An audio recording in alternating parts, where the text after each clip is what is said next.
all 5 games this series. Stephen A., did you want to mention something before I got into the question? Ladies and gentlemen, I wanted to mention something because an absolute taboo took place just now via text message. What? I got a text message from one of your very own people, an NBA champion by the name of Rasheed Wallace. And this brother, Rasheed Wallace, with those hairdos he usually wears, Yeah. with those outfits, his definition of sharp suits as a T-shirt and an old blazer, he had the audacity, Max Kellerman, to criticize my wardrobe. The check on check? Listen, I'm stepping out. Rasheed, well, how dare you? You should take notes. You should take lessons. Let me teach you how to dress. What's that show with him and Kevin Garnett? What 21? So what is it again? On TNT or something? I don't know what the hell it is. I don't know the name, but I see him. Area 21. Area 21. I love both of them dearly. I got mad love and respect for them. But they could use wardrobe tips. I just want to say that. Thank you, Fashion Police. He was the difference in 04. Listen, they're champions. They're both champions. KG's a future Hall of Famer. I love them both, and I ain't getting on KG. But Rasheed Wallace, to talk about my wardrobe. You have to understand. Oh my God! Oh my God! Him? Don't take it personally. He's comparing you to me, so of course I mean, that's the way it is. I do understand you do dress better because you wear the same suit every day. You know what I'm saying? But let's move on. Very carefully. This is a little bit lighter shade of blue. Too much money for your own good. Let's get into the Wizards, gentlemen. Right. Stephen A., are you more confident in Washington now? I know how much you love this team. I am more confident in them. Listen, I was very, very down on them after they fell. They lost. The first 2 games, the last 2 games, games 3 and 4 in Atlanta. The series was tied 2-2. Paul Millsap was giving it to him. Markieff Morris was chirping a little bit. You got to back it up. Don't talk. Got to back it up. Your first playoff series ever. You're talking about a perennial all-star in a Paul Millsap. You got to watch your mouth. Show some respect. Okay? He has to do that. But John Wall is big time. Bradley Beal is big time. Otto Porter, Bogdanovich, and these boys can shoot the basketball. Lamont Gortat finds a way to be relevant because when Atlanta goes small, he don't know what to do with himself. I think Scott Brooks needs to stop trying to stay big when Atlanta goes small. You might want to transition and go small yourself. Put Markieff Morris at the 5, okay? Make him at the 5 and do something with Wall and Beal and Bogdanovich and Otto Porter. Go small against Atlanta. Make sure you can match their speed. But in the end, the bottom line is this. When I think about the Cleveland Cavaliers, clearly the class of the Eastern Conference, I'm thinking about who can beat them. I don't, as good as Toronto is, Max, I don't believe in them because of their perimeter shooting. Right. When you're going up against LeBron and those boys, you need to be able to shoot from threes. And that, to me, is not the Toronto Raptors. I think Washington can do that, and that's why I like what I'm seeing from Washington, at least in the last game. I understand that. I want to address that. But first, let me just say, I think if you start talking about this series and these teams, you have to say John Wall's name first. That's right. This dude is as good as anyone at the position right now. How long have I been saying that? People talk How long have I about been saying Steph and Westbrook and Harden, and they deserve it. These are such great players. Kyrie, John Wall is right there. Who has the best crossover in the game right now? Anyone got a better crossover than John Wall? I would say Kyrie. I would say Kyrie. By the way, I would say Kyrie. I would say maybe. Who's the fastest player with the ball in the game? John Wall. Who's the best change of pace player? John Wall. This guy. And mixed reviews from the crowd on this. And he is, well, because there are a lot of great choices. And he defends better than Kyrie. And he defends better than all of them. And he can get to the basket at will. He makes good decisions with the ball. He's a great passer. What a player. In terms of this series, though, I am not more confident right now in Washington than I was, because the reason they won that game is because Atlanta was missing wide open shots. That's not something they're doing. That's Atlanta blowing it. And Atlanta's no great shakes. I mean, they're all right. Wait a minute. They're all right. I mean, Schrader can make. I mean, he's been playing very, very well. Here's the flip side. The other dudes were open because you could afford to leave them open because you knew they were bricklayers. Well, I don't know. When you look at the Washington team, some of these guys, Otto Porter and these guys, some of them are supposed to hit shots. Well, we're talking about Atlanta. Yeah, we're talking about Atlanta. Right. Anyway, but getting to the Washington team, Otto Porter, even Bradley Beal, obviously Gortat, all those guys, you can rely I love Bradley Beal. Me too, but you can rely on one dude to be a superstar when you need him to be, because he's the only superstar on the team, and that's John Wall. Bradley Beal, excellent player. None of the other players are special. They're role players. They're short one special player to compete with Cleveland. Let me throw this at you. I want to hear what you think about this, Max. We're not going to compare him to a Steph Curry or anything like that. But Bradley Beal, and I'm like, eh. And then I see 30. Right. 27, 50% shooting, 45% for three-point range. And I'm going like this. Well, damn, I have to pay attention to this. Yep. The dude just goes out there. He seems relatively undersized, but when it goes up, it usually goes in, and I have to give him respect for that. Me too. And if they had at least one other player at least as good as Bradley Beal, now you got me. Well, now I'm going to say, okay, Washington, but they don't have that. But we're not saying, remember what we're asking here. We're not talking about who's going to be Cleveland, because we don't believe anybody will. Right. What we're saying Who's is the best shot? Who has the best shot. Let me tell you why it's Toronto. And I think it's Washington. Toronto has a deeper, better front court. Now, I agree with this. Usually you look at series among evenly matched teams, more or less. You say, give me the team with the best player on it. That's John Wall. I mean, the Greek freak, but Milwaukee, I don't think is quite ready. He can't shoot yet. Right. Milwaukee in a couple of years is going to run the league if things bounce their way a little bit. But right now, they won't stay in Milwaukee. Right, maybe. They're not quite ready. John Wall is the most special player on the contenders not named Cleveland. So, I get that.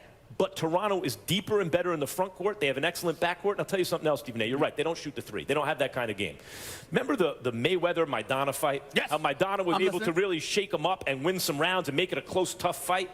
The reason I think that is Maidana doesn't throw punches in traditional classical ways. They come in awkward angles. And Mayweather's defense, which is designed to pick off shots from a boxer, isn't ready for these weird angles. They're not supposed to cut. That's kind of like Toronto's offense right now. Defenses are not designed to stop an offense that looks like Toronto. So you're right about them not shooting it well enough, at least, compared to some of the other backcourts. But that may actually, in a weird way, be an advantage because they're zigging while everyone else is zagging. Here's the only point that you're missing. Kyle Lowry struggles at times inconsistently during the playoffs. Do you know why? Because he's usually facing Washington and Wall. That's your problem. If you're going to face a guy that's a big guard who can defend plus give you the business, you now have a problem. And Toronto goes where Lowry takes them. DeMar DeRozan is no joke. He can ball. But they don't go anywhere that Lowry does not take them. Oh, listen, if you swapped John Wall and Kyle Lowry, then Toronto might win the whole, at least get to the finals. That's not the case, I agree, but I still say Toronto gives Cleveland their best. Game 6 Friday in Atlanta. The home team has won every game this series. We'll see if they can even it up. By the way, Atlanta will win Game 6 because Washington still remains undisciplined, and Washington will come back to the nation's capital and win Game 7 and advance to the next round. The bold prediction, folks, but we are in Philly for the NFL draft. When we come back, Donovan McNabb, where is he? He's going to come back out here. Many consider Mitch Trubisky and Deshaun Watson the best quarterbacks in this draft class, but could another signal caller eventually be best in show? We will discuss, and up next, we are here in Philly, so we have to talk NFC East. What do the Eagles, Cowboys, Redskins, and Giants need to take in the...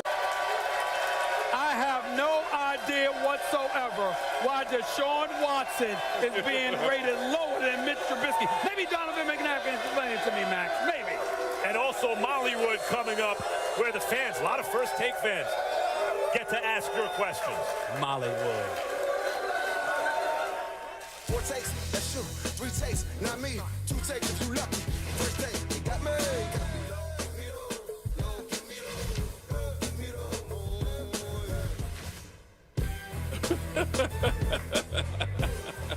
Shout out to the Eagles cheerleaders. Thank you, ladies. The NFC East has not had a repeat champion since the Eagles in 2004. This division always up for grabs, and we saw what a difference the draft was for last year's champion, Stevie A's Dallas Cowboys. Now, according to our Todd McShay, he has the Eagles taking wideout Mike Williams with the 14th pick, the Redskins taking running back Dalvin Cook with the 17th pick, the Giants taking offensive tackle Garrett Bowles, and the Cowboys taking cornerback Tre'Davious White with the 28th pick. On that note, someone who knows a little bit about Philly in the NFC East, Donovan McNabb, back with us. So good to have you, as always. Thank you for having me.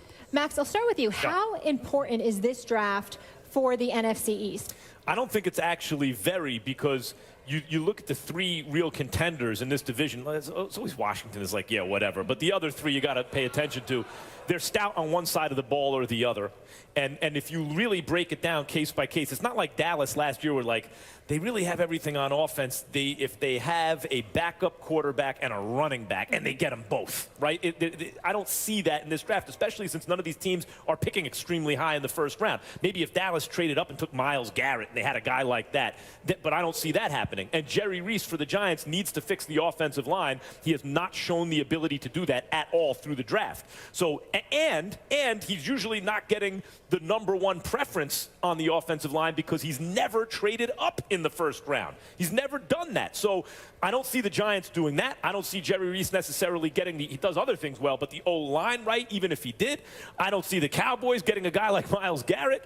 I don't see anyone making a move for a difference maker high up in the draft, and that's what it would take to swing this division through the draft this year. When you're talking about the draft within the NFC East, I think the team that we got to keep our eyes on are the Washington Redskins. Right. Keep your mind. Listen, you got the Philadelphia Eagles with the number 14 overall pick. Everybody talking about when they might draft a corner, or they might decide to go Mike Williams out of Clemson as a wide receiver. They better hope and pray. If you're the Washington Redskins, you should hope and pray that the Eagles pass on them so you can acquire him. Because even though you've got Doxson and Crowder and others, you lost Deshaun Jackson. You've lost Pierre Garçon. Those two individuals who are veterans. You got Kirk Cousins. He's franchise tagged again. You know, he's got that money coming to him, getting paid $24 million, all right? But still in all, devoid of the long-term commitment that he really, really wanted, there was some trepidation in terms of his relationship with upper management. You've got receivers that you have to ensure. You've got this kid, Jordan. You got to wonder about his durability. You got to wonder what they're going to do at the running back spot. Plus, you've got questions on defense. Dallas is going to be Dallas because of that offensive line and that running game. And Dak, we believe in them. The Eagles are going to be better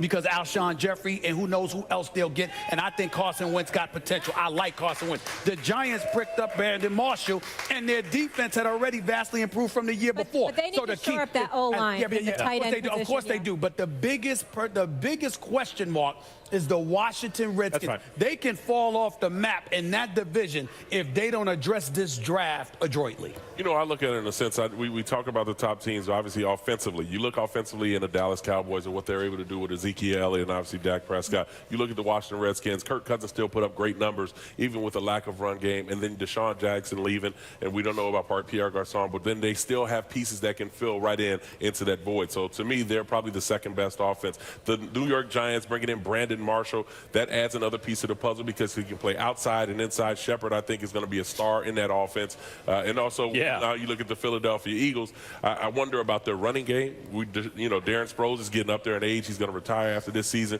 They need someone who can carry the load at least 25 times a game to take pressure off of Carson Wentz. Torrey Smith coming in, Alshon Jeffries, you talk about it, but what type of players are they going to be? The same type of players that were pretty much almost Pro Bowlers, guys that can get downfield and stretch the field for a guy like Carson Wentz. And then will Zach Ertz stay healthy enough to control the middle of the football field? To me, the question is more about the defensive side for all of the teams that we've mentioned. You know, the Dallas Cowboys, if they had a defense and pass rush to get to the quarterback, maybe they beat the Green Bay Packers and make it to the NFC Championship, which they were my pick to make it to the NFC Championship because of their offense. But defensively, they're suspect. The Washington Redskins, same thing. You lose your nose tackle, then you bring in, you have a guy like Josh Norman who can cover one side of the field. But do they have enough to get to the quarterback? Do they have enough to get off the field on third down? I don't believe so. That's what I mean. This last year's draft was determinative in the NFC East. In other words, the result of the draft showed up in the division in terms of determining the division. They got Ezekiel Elliott to run behind that offensive line.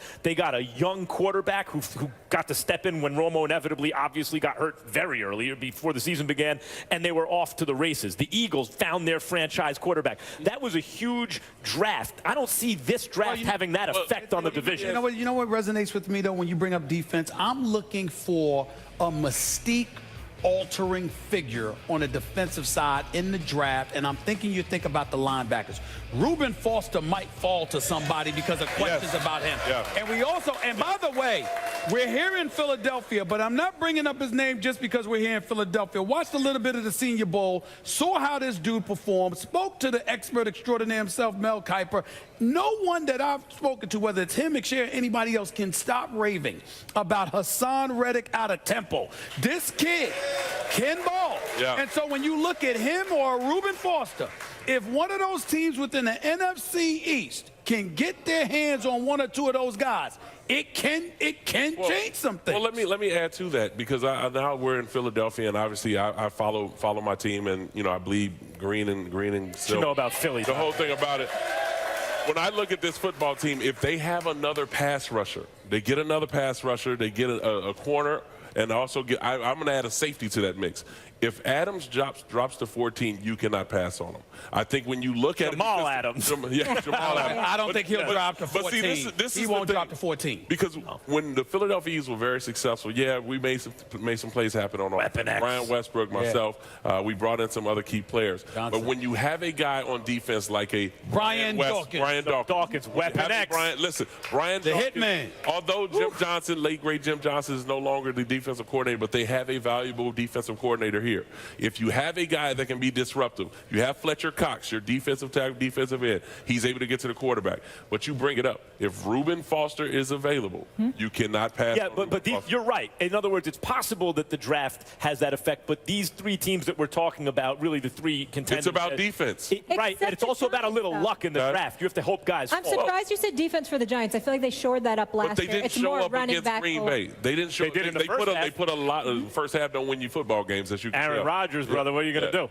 Well, the But they thing is have no get balance pressure on them. offensively. It's about getting pressure on quarterbacks. Now, we're not talking so much about, these top quarterbacks. Like you like to bring up Eli Manning all the time, like he is outstanding, which I Only in the Super Bowl, sorry. Yeah, you got to Only get in the that first. playoffs. Anyway, but when I look at defense in the NFC East, that's what stands strong. And I can't say that any of these teams that I've mentioned have a strong defense. I got to tell you this. Giants have strong and let me bring up geographics here because So do the Eagles. Giants, New York.